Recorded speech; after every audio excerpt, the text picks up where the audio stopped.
Hello everyone, today I will show you how to add checkmark symbol in a PDF file using Adobe Acrobat Pro DC. Open on PDF file.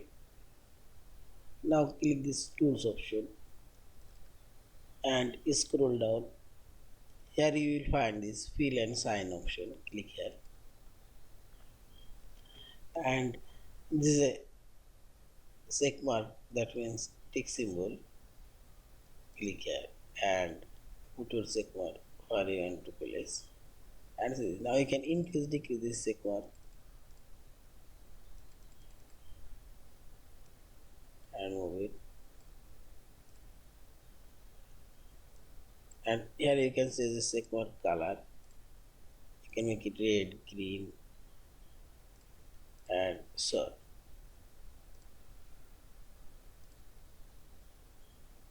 here also put this and this green color, and see this. In this way you can put checkmark color in a PDF file and finally select this file option, save or save as a PDF file. Thank you for watching. Please subscribe, like, share and comments.